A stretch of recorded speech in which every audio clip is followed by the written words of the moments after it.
ഫിത്ർ സക്കാത്ത് വുജൂബാണ്. ആ ഫിത്ർ സക്കാത്ത് ഏതെങ്കിലും കമ്മിറ്റിക്കാരെ ഏൽപ്പിക്കേണ്ട സംഗതിയല്ല, അത് നമ്മൾ ചെയ്യുന്ന ഒരു ഇബാദത്താണ്. സക്കാത്ത് എന്നത് ഇബാദത്താണ്, അത് നമ്മൾ സ്വന്തം ശരീരം കൊണ്ട് ചെയ്യുകയാണ് വേണ്ടത്. അതുകൊണ്ട് തന്നെ സ്വന്തത്തിൽ തന്നെ ഫിത്ർ സക്കാത്ത് കൊടുക്കാൻ കഴിയുന്നവർ സ്വന്തത്തിൽ തന്നെ ഫിത്ർ സക്കാത്ത് കൊടുക്കുകയാണ് വേണ്ടത്. ഇല്ലെങ്കിൽ നമ്മുടെ വീട്ടിലെ ഭാര്യ, മക്കള്, അതുപോലെ നമ്മുടെ ഉമ്മ ബാപ്പ തുടങ്ങിയ ആരെങ്കിലും ഏൽപ്പിച്ചു കൊടുത്തിട്ട് അവര് കൊടുത്താലും കുഴപ്പമില്ല. അല്ലെങ്കിൽ നമുക്ക് വിശ്വസ്തമായി അവൻ എന്തായാലും കൊടുക്കുമെന്ന് ഉറപ്പുള്ളൊരു വ്യക്തിയെ ഏൽപ്പിച്ചു കൊടുത്താലും തരക്കേടില്ല. ഒരു കമ്മിറ്റിയെയും ഫിത്ർ സക്കാത്ത് ഏൽപ്പിക്കാൻ ഇസ്ലാമിൽ വകുപ്പില്ല. അതുകൊണ്ട് തന്നെ ഒരു കമ്മിറ്റിയെയും ഫിത്ർ സക്കാത്ത് ഏൽപ്പിക്കണ്ട. സക്കാത്ത് എന്ന് പറയുന്നത് വളരെ പ്രധാനപ്പെട്ട ഒരു ഇബാദത്താണ്. അത് സമ്പത്തിന്റെയും ശരീരത്തിന്റെയും ഒരു ടാക്സ് പോലെയാണത്. ആ ടാക്സ് ആരെങ്കിലും ഏൽപ്പിച്ച് ഏതെങ്കിലും ഓഫീസിൽ അടച്ചാ പോരാ, അത് കൊടുക്കേണ്ട അർഹതപ്പെട്ടവരുടെ കയ്യിലെത്തുന്നത് വരെ കൊടുക്കുന്നവന്റെ ഉത്തരവാദിത്വത്തിലാണ്. ചിലർക്ക് തോന്നും ഞാൻ കമ്മിറ്റീനെ ഏൽപ്പിച്ച എന്റെ ഉത്തരവാദിത്വം തീർന്നു. ഇല്ല, കിട്ടേണ്ടവന് കയ്യിൽ കിട്ടാത്ത കാലത്തോളം ഉത്തരവാദിത്വം കൊടുക്കുന്ന വ്യക്തിക്ക് തന്നെയാണ്. അതുകൊണ്ട് മറ്റൊരാളെ അനധികൃതമായി കൈകാര്യം ചെയ്താൽ ഏൽപ്പിച്ചവന്റെ ഉത്തരവാദിത്വം തീരൂല. സക്കാത്ത് കൊടുക്കാത്തവനായി അവൻ ബാക്കിയാകും. അതുകൊണ്ട് അവനവന്റെ സക്കാത്ത് കിട്ടേണ്ടവർക്ക് കിട്ടി എന്ന് ഉറപ്പ് വരുത്തുന്ന രൂപത്തിൽ തന്നെ സക്കാത്ത് കൊടുക്കണം. കമ്മിറ്റിയെ ഏൽപ്പിക്കാൻ വകുപ്പില്ല. അതേ സമയത്ത് സക്കാത്ത് ഏൽപ്പിക്കുന്നവരുണ്ട്, വ്യക്തിയെ ഏൽപ്പിക്കാം. അതേമേലെ ഒരു കമ്മിറ്റിയുടെ ആളായതുകൊണ്ട് ഏൽപ്പിച്ചുകൂടുന്നില്ല. സക്കാത്ത് എന്നത് കമ്മിറ്റിയെ ഏൽപ്പിച്ചുകൂടാ. ഒരു വ്യക്തിയെ, നമുക്ക് വിശ്വസ്തമായ ഒരാളെ, അദ്ദേഹം അത് കൈകാര്യം ചെയ്യേണ്ട പോലെ കൈകാര്യം ചെയ്യുമെന്ന് ഉറപ്പുണ്ടെങ്കിൽ ഏൽപ്പിക്കുന്നതിന് കുഴപ്പമില്ല. അത് ഫിത്ർ സക്കാത്തും നമ്മൾ പോരുമ്പോ ഭാര്യനെ ഏൽപ്പിച്ചു, ഫിത്ർ സക്കാത്തിന് സാധുക്കൊക്കെ കൊടുക്കുന്ന ഭാര്യനെ ഏൽപ്പിച്ചതിന് കുഴപ്പമൊന്നുമില്ല. അതുപോലെ ഏൽപ്പിക്കുന്നതിന് കുഴപ്പമില്ല. അതേ സമയത്ത് ഇന്നലെ ഒരാൾ നമ്മുടെ നാദാപുരത്ത് ദാറുൽ ഹുദയിൽ ഇന്നലെ തറാവീഹിന് ശേഷം ഒരു ചെറിയ ക്ലാസ് എടുത്തു. ക്ലാസ് എടുക്കാനിരുന്നു മുമ്പ് ക്ലാസ് എടുക്കേണ്ടി വന്നില്ല. ഒരു സംശയം ചോദിക്കാനിരുന്നു.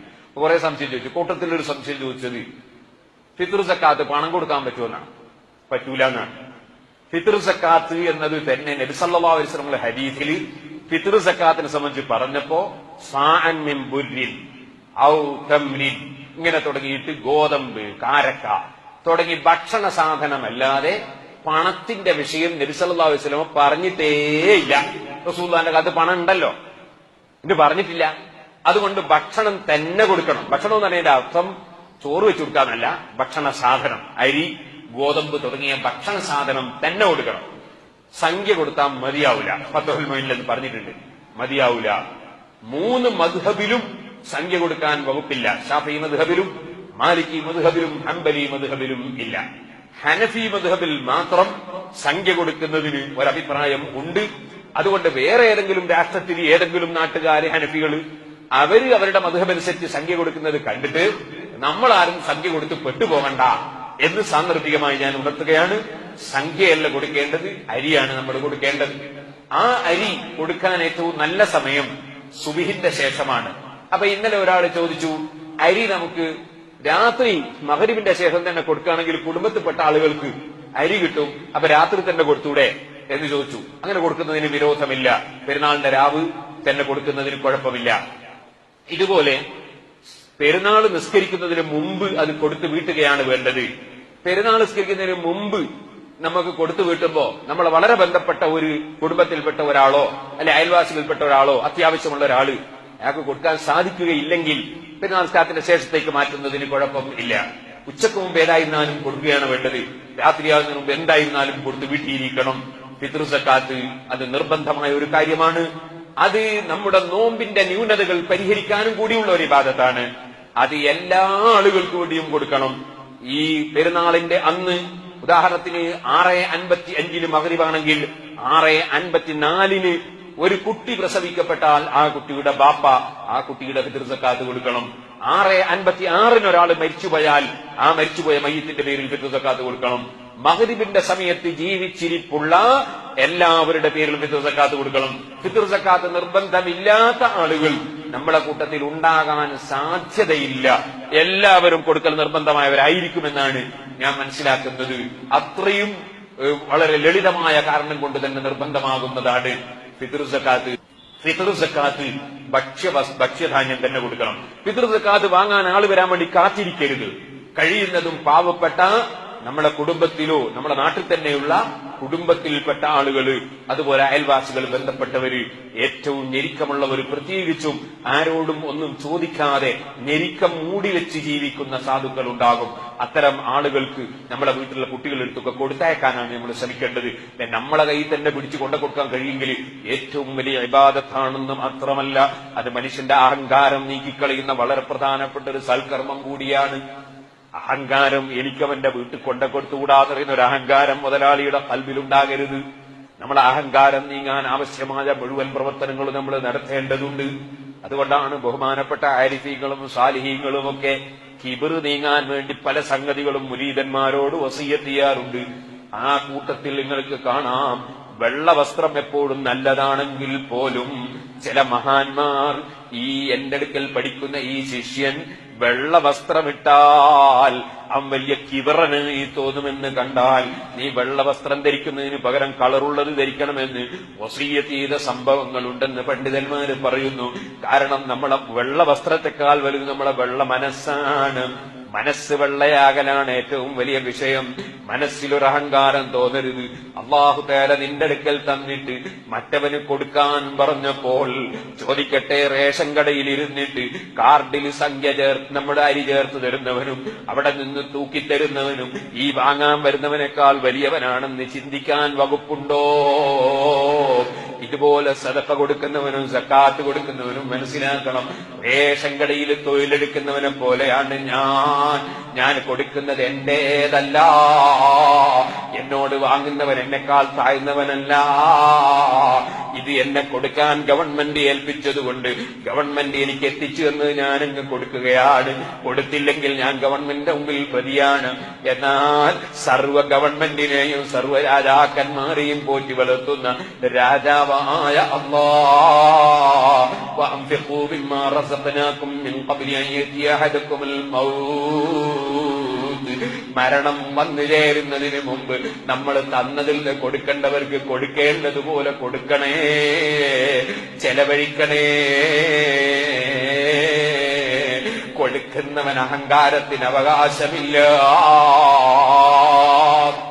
ഞാനൊന്നും ഒരിക്കലും ഒന്നും കൊടുക്കാൻ കഴിയാത്തവനാണ്. പടച്ചറബ് ഐശ്വര്യം തന്നാൽ കൊടുക്കേണ്ടവനാണ്. പടച്ചറബേ, ഞങ്ങൾക്കൊക്കെ നീ ഐശ്വര്യം തരണം റഹ്മാനെ. ഞാനൊന്നും ഒരിക്കലും ഒരാൾക്കൊന്നും കൊടുക്കാൻ കഴിയാത്തതുകൊണ്ട് കൊടുക്കാറില്ല. ആരെങ്കിലും ഏൽപ്പിച്ചാൽ ഏൽപ്പിച്ചത് കൊടുക്കുന്നത് ഞാൻ കൊടുക്കുന്നതല്ലല്ലോ. നമ്മളെ മനസ്സിൽ ഒരിക്കലും തന്നെ ഞാനൊരു കൊടുക്കുന്നവനെന്ന ചിന്ത നമ്മളെ ഖൽബിൽ വന്നു പോകാതെ പടച്ച റബ്ബ് ഈ കൊടുക്കുന്നവന്ന് സ്വീകരിച്ചു കിട്ടണമെന്ന നിലക്ക് മാത്രമേ കൊടുക്കാവൂ. മറ്റൊരു നീയത്തിൽ കൊടുക്കരുത്. വഖുലൂബുഹും വജിലാന്ന് ഖുർആൻ പറഞ്ഞു.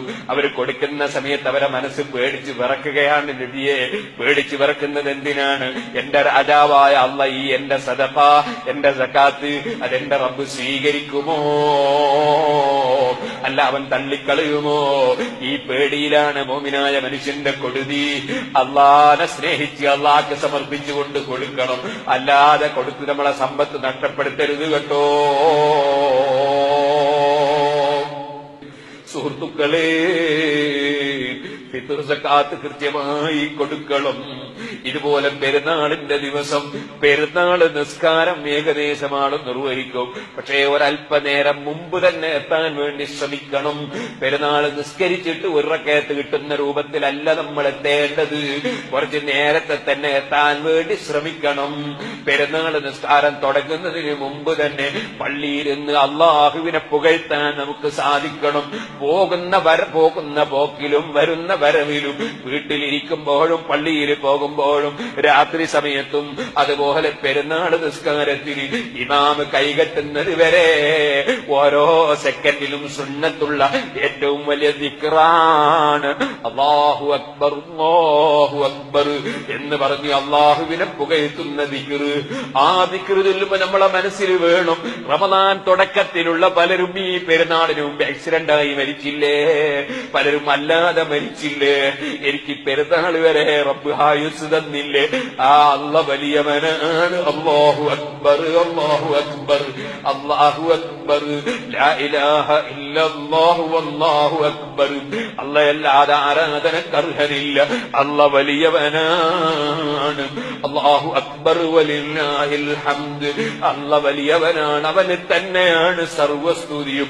അല്ലാഹനെ പുകഴ്ത്തി അവനെ സ്തുതിക്കുന്ന ദിക്ർ എത്ര ചൊല്ലാൻ കഴിയുമോ അത്രയും ചൊല്ലണം. ഇപ്പോൾ പെരുന്നാളിന് സ്വറ പറയലും സംസാരിക്കലുമല്ലാതെ തക്ബീർ ചൊല്ലാൻ ആളെ കിട്ടുന്നില്ല. സുബ്ഹാനല്ലാഹ്, എന്റെ ചെറുപ്പക്കാരെ ഞാൻ ഉപദേശിക്കുന്നു, പെരുന്നാൾ നിസ്കാരത്തിന് കൃത്യമായി ഒതുവെടുത്ത് കുളിച്ച് നല്ല വസ്ത്രം ധരിച്ച് തക്ബീറോടെ വരാൻ തയ്യാറുണ്ടോ ചെറുപ്പക്കാരെ? നിങ്ങൾ അല്ലാഹുവിന്റെ വീട്ടിലേക്ക് കാരുണ്യത്തിന് പോകുന്നവരാണ്. അതുകൊണ്ട് തന്നെ തക്ബീറിലാണ് നിങ്ങൾ സമയം കാണേണ്ടത്, ഇത്തികാഫിലാണ് സമയം കാണേണ്ടത്. പെരുന്നാളിന്